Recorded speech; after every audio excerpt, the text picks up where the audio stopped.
மலை மேல் உள்ள தெய்வங்களை வழிபாடு பண்ணுறது அப்படின்றது எந்த அளவுக்கு மக்களுக்கு வந்து பயன்களை கொடுக்கும் அப்படின்றது உங்களுடைய பார்வையில் இருக்குது சார்? மலை மீது இருக்கிற தெய்வங்கள் அனைத்து தெய்வங்களுக்கும் தனி சக்தி இருக்கும். ஆனால் மலை மீது இருக்கும் போகும்போது அதனுடைய தெய்வத்தினுடைய சக்தியை கூடையே அடிஷன் சக்தி, அபூர்வ சக்தி சேர்ந்துடும். வைரம் இருக்குது, அம்பாளுக்கு சாத்துறாங்க, போடுறாங்க. எங்கே போட்ட அம்மன் எங்கே ஜொலிக்குது, எங்கே டால் அடிக்குது, அதனுடைய பவர் எதுவுக்கு வீரியம் எவ்வளோ வேலை செய்யுது. அதுக்குள்ளே கனிம வளங்களுக்குன்னு தனி சக்தி இருக்கும். பொதுவாகவே மலைக்குள்ளே இருக்கும்போது அந்த சக்தி வேலை செய்யும். அந்த மலைக்கு மீது திருப்பி இறைவன் இருக்கும்போது இன்னும் அடிஷனல் சக்தி, அபூர்வ சக்தியை ரெண்டு சக்தி உள்ளே இணைஞ்சிடும். அதனால தான் பார்த்தீங்கன்னாக்கா முருகர்லாம் பார்த்தீங்கன்னா குன்று இருக்கிற இடத்துல முருகர் போய் உட்காந்துருவார். அவருக்குன்னு ஒரு சக்தி போக இந்த மலை மீது உட்காரும்போது இன்னும் கூடுதலாக இருக்கும். பெருமாளுடைய பவர் இன்னும் முழுசாக யாருக்கு தெரியல. ஏன் தெரியல? எல்லாரும் நினச்சா மட்டும் அவரை பார்த்துடலாம் அப்படின்னு நினைக்கிறீங்க. அது முடியவே முடியாது. நீங்கள் நினைக்கும் போது அவர் உங்களை நினைக்கணும், என்னை வந்து பாருன்ட்டு. அப்போ தான் பார்க்க முடியும். எவ்வளோ பேர் அவருக்குன்னு போய் பார்க்க முடியாமல் திரும்பி வந்திருக்காங்க. திருப்பதிக்கு போகிறீங்க, நேராக போய்ட்டு அவரை பார்த்துட்டு நேராக வந்துட்டு எல்லாமே கிடச்சிடும் நினைக்கிறீங்களா? வெங்கடேஸ்வரன் பார்த்துன்னா அவர் தாயாரை பார்க்கணும். தாயாரை பார்த்து அப்படியே கோவிலெல்லாம் வந்துட்டு கீழே வந்துட்டு அலமேலு மங்கையை பார்க்கணும். இப்படி தான் செய்யணும். இங்கே தவிர வேறு எங்கேயும் போகக்கூடாது. இதை முடிச்சுட்டு அப்படியே வீட்டுக்கு வாங்க. நீங்கள் என்ன நோக்கத்துக்காக போனீங்களோ அவ்வளோ நடக்கும். பள்ளி முருகருக்கு போனாங்க, அங்கே என்னங்க வந்துட போகுது. பொதுவாக வந்துட்டு பெண்கள் கேரிங்காக இருக்காங்க.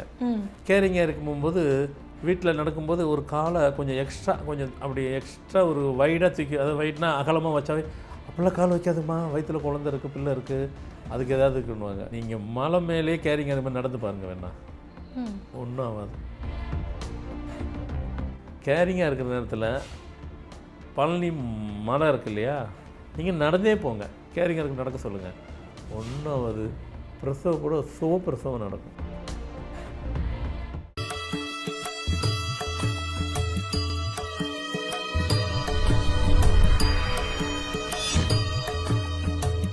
ஃபார்மட் நியூமராலஜி நேயர்களுக்கு நர்மதாவின் அன்பான வணக்கம். நம்மளுடைய சேனலில் தொடர்ந்து பல்வேறு விதமான ஃபார்மட் நியூமராலஜி மற்றும் ஆன்மீகம் சம்பந்தமான தகவல்கள் பார்த்துட்ருக்கோம். அந்த வகையில் இன்றைக்கி நம்ம பார்க்க போகிற இந்த ஒரு பதிவில் தெய்வ வழிபாடுகள் குறித்து நமக்கு இருக்கக்கூடிய பல்வேறு விதமான கேள்விகளுக்கு தெளிவான பதில் கொடுக்கறதுக்காக நம்ம கூட இன்றைக்கி ஃபார்மட் நியூமராலஜியினுடைய தந்தை டாக்டர் மகா தன்சேகர் ராஜா அவர்கள் இணைஞ்சிருக்கிறாங்க. வணக்கம் சார். வணக்கம்மா. சார், தெய்வ வழிபாடு அப்படின்னாலே வந்து மனசுக்கு நிம்மதி தரக்கூடிய ஒரு விஷயம். எங்கே தெய்வத்தை வழிபட்டாலும் நமக்கு வந்து மனநிறைவு அப்படின்ற ஒரு விஷயம் கிடைக்கும் சார். இருந்தாலும் கூட இந்த மலை மேல் உள்ள தெய்வங்கள் அப்படின்றது வந்து காலங்காலமாக நம்மளுடைய மூத்தோர்கள் காலத்திலேருந்து அங்கே போய் வழிபாடு பண்ணுறதும், அங்கே வேண்டுதல் வைக்கிறதும், அங்கே பாத யாத்திரை போகிறதும் ஒரு சிறப்பான ஒரு விஷயமா பார்த்துட்டே இருக்கிறாங்க சார். அப்படி இருக்கப்போ அந்த மலை மேல் உள்ள தெய்வங்களை வழிபாடு பண்ணுறது அப்படின்றது எந்த அளவுக்கு மக்களுக்கு வந்து பயன்களை கொடுக்கும் அப்படின்றது உங்களுடைய பார்வையில் இருக்குது சார்? மலை மீது இருக்கிற தெய்வங்கள் அனைத்து தெய்வங்களுக்கும் தனி சக்தி இருக்கும். தெய்வம்னாவே சக்தி தான், அதில் ஒன்றும் மாற்று கருத்து இல்லைன்னு எல்லாத்துக்கும் தெரிஞ்ச விஷயம். ஆனால் மலை மீது இருக்கும் போகும்போது அதனுடைய தெய்வத்தினுடைய சக்தியை கூடையே அடிஷன் சக்தி, அபூர்வ சக்தி சேர்ந்துடும். எப்படி? பொதுவாகவே மலைகள் ஒன்று இருக்குதுன்னு சொன்னாவே இயற்கையோட கனிம வளங்கள்லாம் மலைக்குள்ளே தான் ஒளிஞ்சிருக்கும்.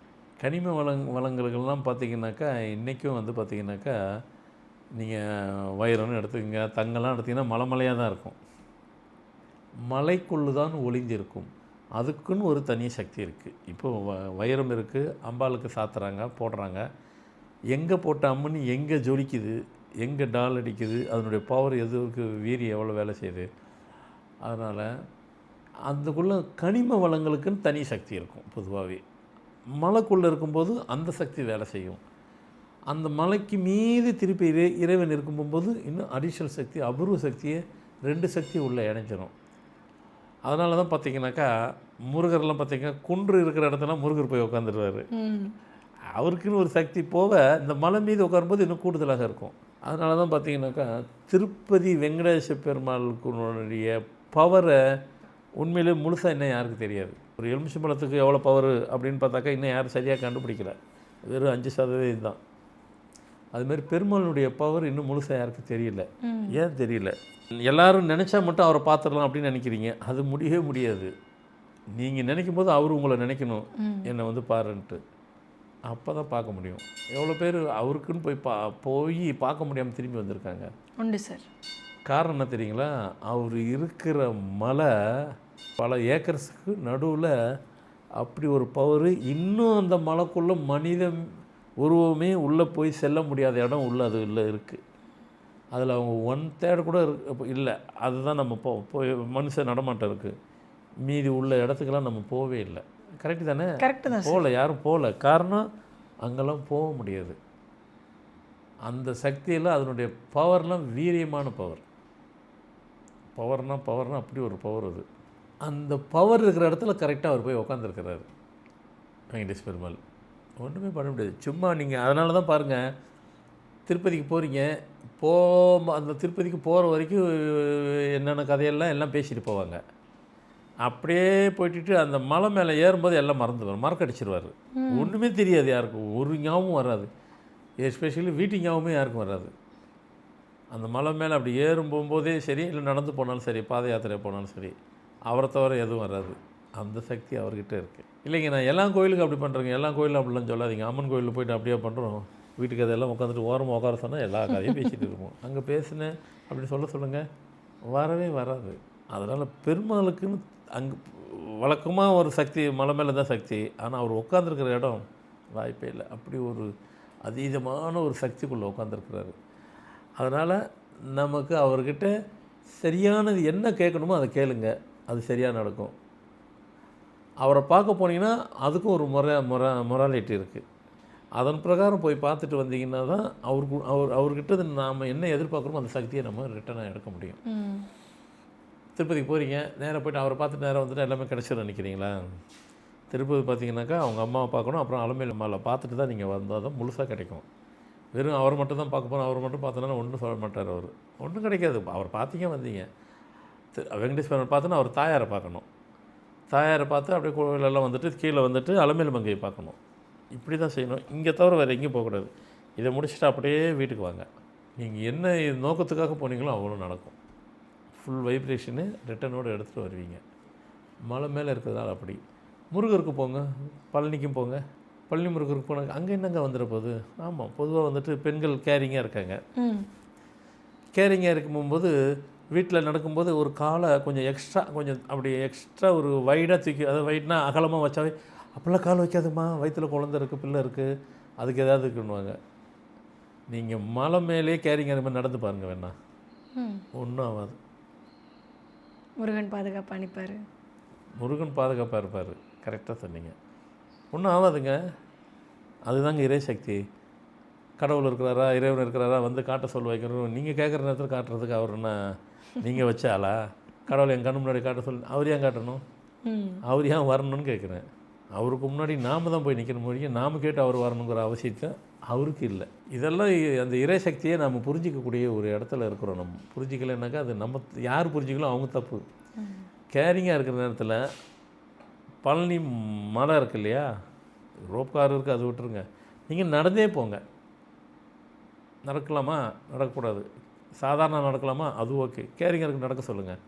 ஒன்றாவது பிரசவம் கூட சுகப்பிரசவம் நடக்கும். இதுதான் இறை சக்தி. அவர் மலை மேலே உட்காந்துருக்கார் இல்லையா, அந்த பவர். அதனால் மலை மீதி இருக்கும் போகும்போது பவர் இருக்கும். அதனால தான் உலகத்திலேயே வந்து மிக உயரமான இடத்துல யார் இருக்கார் அப்படின்னா சிவபெருமான். எங்கே? அதை பில்கிரிம்ஸ் உள்ள இடம். அது அந்த ஆன்மீகத்திலே மிக உயரமான இடம் எதுன்னு கேட்டிங்கனாக்கா கைலாய மலை.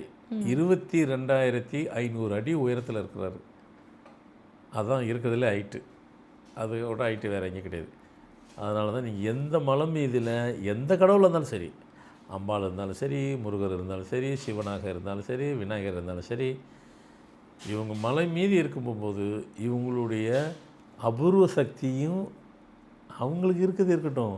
அவங்கள போய் யார் கும்பிட்ற மனுஷன், நமக்கு தான் அந்த சக்தி கிடைக்கும், அந்த பலன் கிடைக்கும்.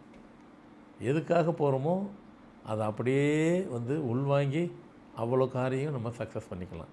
அதனால் மலை மீதி இருக்கிற அத்தனை கோயில்களுக்கும் அத்தனை கடவுள்களுக்கும் அதீத சக்தி, ஆகாஷ சக்தி, மொத்த சக்தி உள்ளே இறங்கியிருக்கும். ஏன் காரணம் என்னன்னாக்கா அந்த மலைக்குள்ளேயே முழு கனிம வளங்கள் அவ்வளோ இருக்கும். ஏன் உங்களுக்கு திருப்பதி வெங்கடேஷ் பெருமாளுக்கு அந்த இதில் இன்னும் நிறைய இருக்குது, ஆனால் போக முடியாது. அதனால் அதெல்லாம் அது போகலை. அப்போ அந்த மலையை சுற்றி அதெல்லாம் இருக்கா? கண்டிப்பாக இருக்கும். இருக்குன்றதுனால தான் யாரும் போக அலோவ் பண்ணல, அது ம். பர்மிட் பண்ணல. அது திருப்பதி மலைக்குள்ளேயே நீங்கள் ஆராய்ச்சி பண்ணிங்கன்னா உங்களை ஆராய்ச்சி பண்ணுறதுக்கு அலோவ் பண்ண மாட்டார் அவர். அதையும் மீறி நீங்கள் போய் பார்த்தீங்கன்னாக்கா மிக உலகத்திலேயே என்னென்ன இருக்கோ அவ்வளவும் அங்கே உள்ளே இருக்குது. அப்படி ஒரு சக்தி, அதீத சக்தி உள்ளே இருக்குது. அதீதமான புலப்படாத, கண்ணுக்கு புலப்படாத நிறைய விஷயங்கள் உள்ளே அடங்கிட்டு கனிம வளங்கள்லாம் உள்ளே இருக்குது. அவர் தான் பர்மிட் பண்ண மாட்டார்ல. அதெல்லாம் அவருக்கு அதை அவரை சுற்றி ஃபுல்லாக சேஃப்கார்டு பண்ணணும் அதெல்லாம். ஸோ மொத்தத்தில் மலை மீதி இருக்கும் கடவுள் அனைத்து கடவுள்களுக்கும் அதீதமான சக்தி உள்ளதால் அந்த கோயிலுக்கு போயிட்டு நாம் வணங்குவதால் நமக்கும் அதனுடைய பலனும் அதனுடைய சக்தியும் நமக்கும் கிடைக்குது. அதன் மூலம் நம்ம பிரச்சனை தீருது. கண்டிப்பாக இதை இனிமேல் எல்லோரும் வழக்கத்துக்கு மாறாக எல்லோரும் இன்னும் அதிகமாக செய்வீங்கன்னு நம்புகிறேன். எல்லோரும் செய்யுங்க. கண்டிப்பாக சார். ஏன்னா வந்து தெய்வத்தை வணங்குறதே ஒரு புண்ணியம் தரக்கூடிய ஒரு விஷயமா இருந்த போதும் கூட மலை மேலே இருக்கக்கூடிய தெய்வத்தை வணங்கும் பொழுது எந்த மாதிரியான சக்திகள் நமக்கு கிடைக்குது அப்படின்றத பற்றி ரொம்ப தெளிவாக சொன்னீங்க சார். கண்டிப்பாக பார்த்துட்டு இருக்கக்கூடிய நேயர்களுக்கு ரொம்ப பயனுள்ளதாக இருக்கும் நம்புகிறோம். ரொம்ப நன்றி சார். வணக்கம்மா.